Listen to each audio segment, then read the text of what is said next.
Hey everyone, I wanted to talk about something that is going to seemingly be uh self-contradictory on my end. And that is a nice tea, by the way. And that is goal setting, particularly early on. And now I hear what you're saying. You might see the size of this YouTube channel, and or you might see the size of my website or my socials and say, well, you don't know what you're talking about, you haven't done it yet, well, whatever you may have. And that's valid. Fine.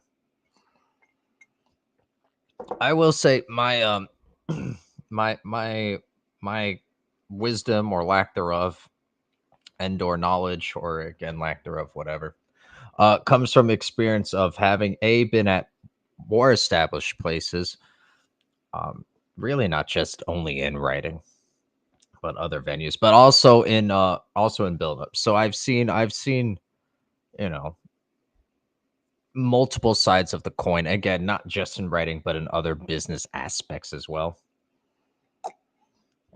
So what I'm speaking to kind of holds true, carries over in a lot of just business realms anyway. But I will say, in terms of content creation, what I'm about to say, I've just seen it play out. It really, in my opinion, oddly too many times, in really self-defeating way.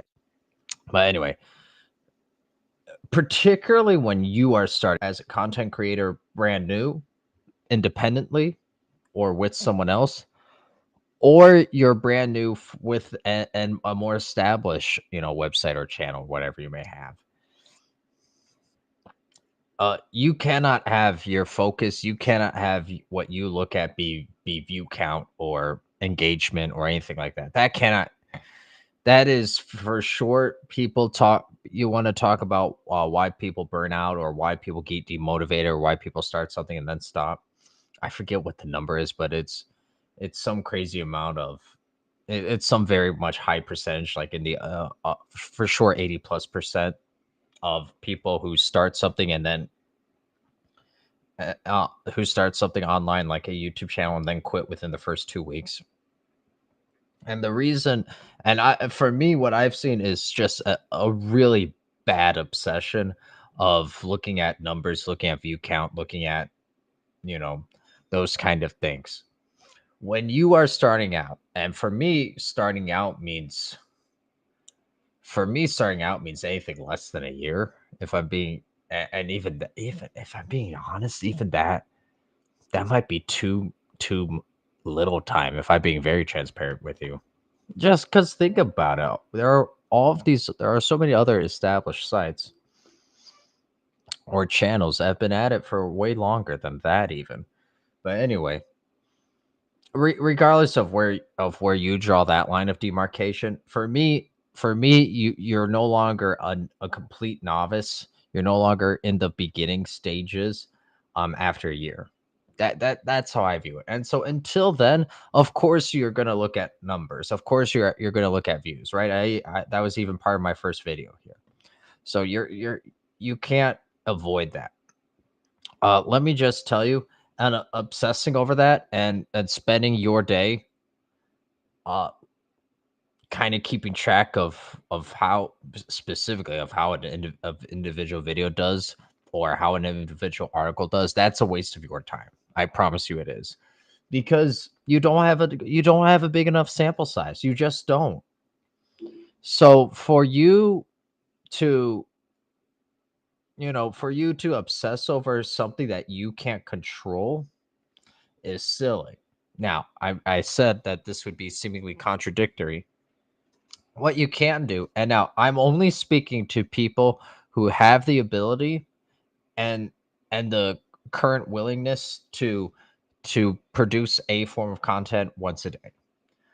Right? If your schedule is such that you can only produce something once a week or once every 2 weeks, this exact message isn't for you. You'll just have to translate it proportionally different. And you'll see what I mean in a moment, hopefully. If you are creating content once a day for 2 weeks and you have zero traction, And by zero traction, I quite literally mean 0 or 1 view on a YouTube, or um or with a written content, right? You are doing something wrong. That I promise you. But other than that, if you get normal, regular, uh new time creator metrics, then don't look at the particulars of a number. Don't look at why something may or may not have done well. That those are all the wrong takeaways. Instead, what you should be doing, and what I'll share with you in full transparency, is, right. We If you look at my channel at Curious Sports Pulse on the YouTube, um, I made a short, and it was about Kobe Bryant and Michael Jordan and LeBron James, and it got over 2K views as a short. Fine. Then the next one I did got about 200, and then after that we started consistently getting 400 again.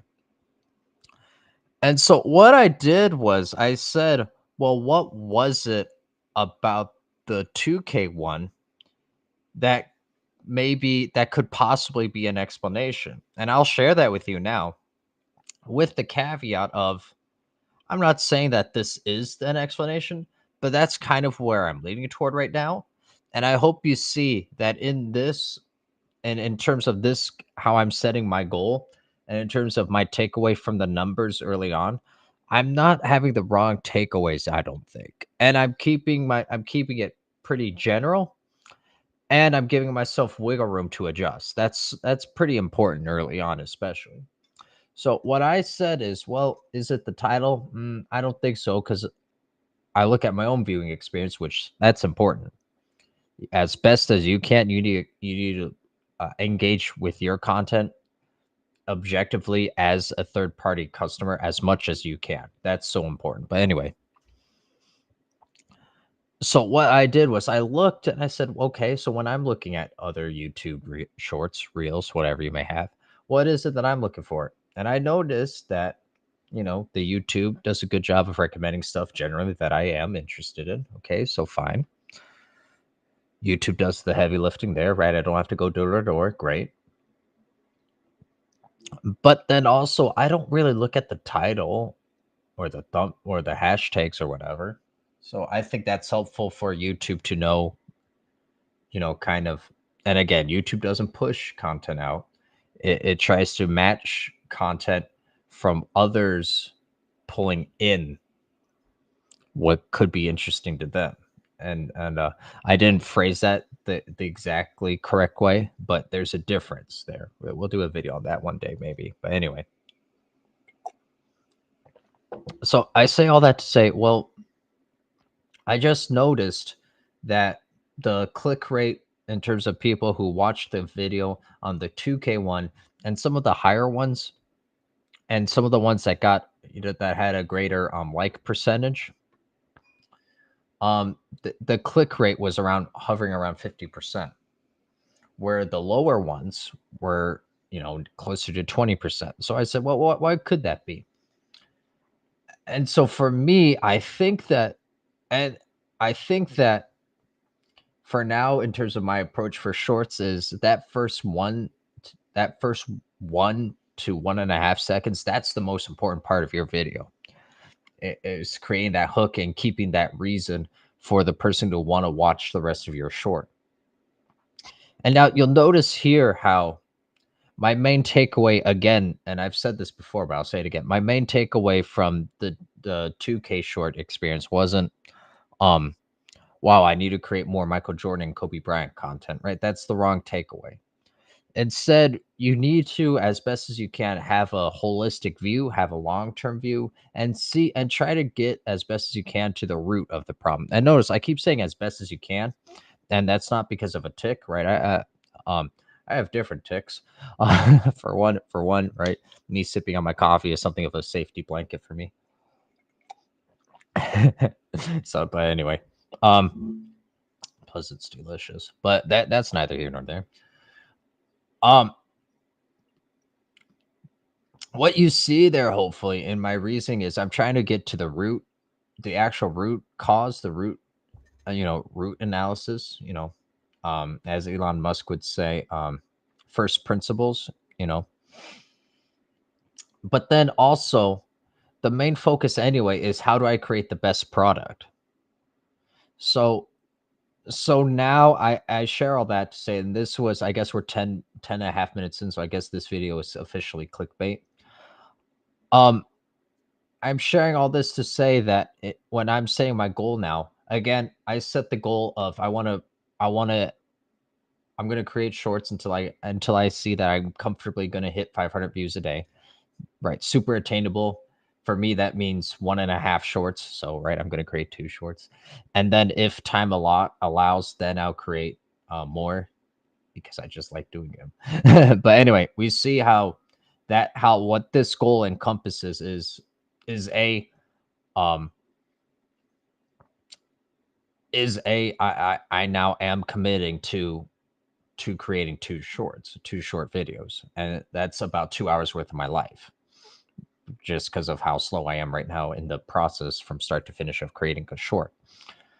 But B, the goal also hinges on a qualitative aspect that is more or less in my control.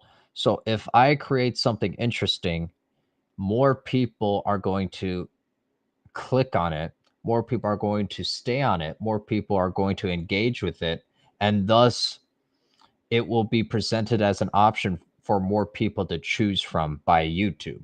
And again, YouTube doesn't push out content. That's a very important distinction. Okay. So I say all that now to say, that's just where I am in my path as a independent content creator. And again, I've been doing this not for too long in terms of social media content specifically, where I'm focused and taking it seriously. In terms of a focus approach, I've been doing this probably about a year and a half, on with other companies, but on, where it's focused on and off. Been doing it since 2014. Oh shoot, 10 years now. Okay. And then, like I said, kind of the lessons that I've learned in other business walks of life anyway. So, this is A, what I've seen work, and B, hopefully this helps you avoid a pitfall for your personal content creation journey. But anyway, we see how, and that, so again, this is where I am right now as a content creator, where I have a goal that mandates I produce a certain amount of a product each day. So this way I keep my consistency and my rhythm. Okay. But it also continges on, I don't think that's the right way to say that, but you get what I mean. Hopefully, it also is dependent on me keeping with and sticking to just having a good product. Period. So I'm creating. My goal is every day I'm getting 500 short views. So conceivably, I get good enough at this where I only have to do one video and it just gets 500, right? Now, granted, by the time I find out that it gets 500, more likely than not, I'm halfway done or I'm all the way done with my second short anyway. So essentially, what I'm saying is I'm going to create 2 short videos. But you see what I mean, hopefully, is that I put that as part of my goal in place. Why? So that I don't just create this mindset of, well, I just need to pump out a bunch of shorts, because that's ultimately self defeating, because you then just create a bunch of content. That's how you get burnout if you don't focus on the quality and it doesn't get traction, and then you don't get views, or you don't get the views that you want, and then you lose hope, you lose the long-term goal. And right, that's how burnout happens. Anyway, so right, I'm forced to now focus on the qualitative aspect, making sure that it's just a good product, because I know more or less I'm going to be going to say more or less in the same sentence now, actually 3 times. I'm going to more or less be at my goal with one good short. But also it incentivizes me to focus not just on the quality of what I'm currently doing, but to get better so that the goal is then I just need one short a day to get to 500. And then once I'm consistent there for a couple weeks, then I'll bump that up, right? But staying consistent and working out some of the kinks. And if you look at Curious Sports Pulse, the YouTube channel, you'll see that it's, I think it's okay, but right, there are way better creators who are creating way better shorts than me. So that's part of the learning process. But then also while doing this, I did look at the numbers and I just noticed an anomaly. And so my takeaway there was what could be a possible explanation.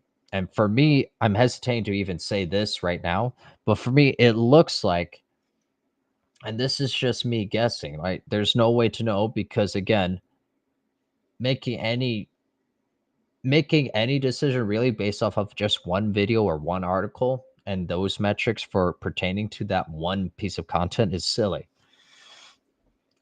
But I hope you see the kind of nuance and how I'm seemingly talking out of both sides of my mouth, but not really.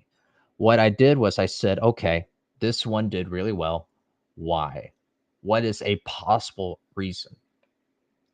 And then that's the conclusion I came to is that, okay, the getting the title and, whatever you may have hashtags, sure, that, you know, that can be something that's addressed, but I'm doing that more or less with all the videos. So why is it that this one in particular did much better than the other ones? And that's the conclusion I came to, was that first 1 to 1.5 seconds is most important.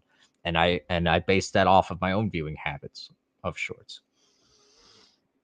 So you're not going to know in the beginning either way. That I promise you. Because again, each platform is different, each website is different, each channel is different.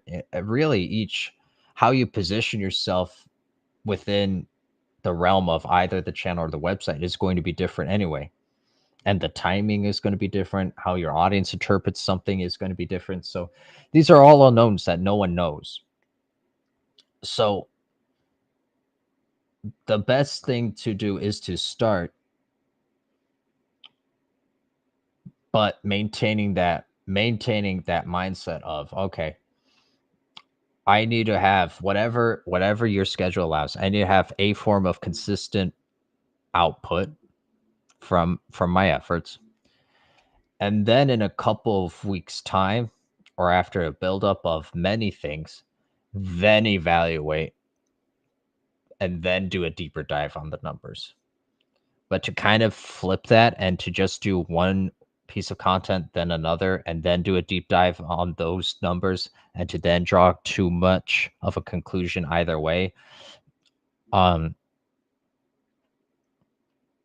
you could have struck lightning in a bottle. You may be on the right track.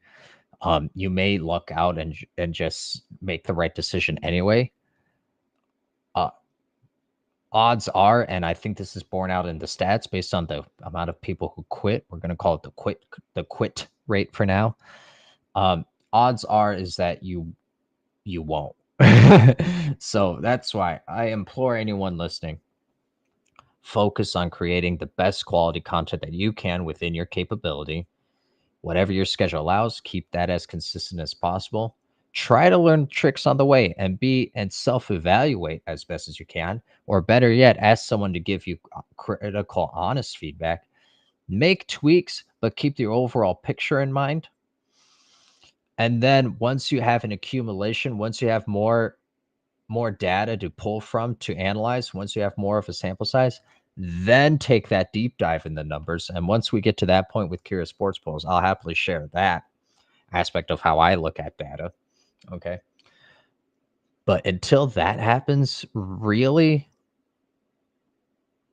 doing this, really what I view as an odd approach of, okay, I created one piece of content and now I'm going to have too much of a takeaway based on the numbers either way.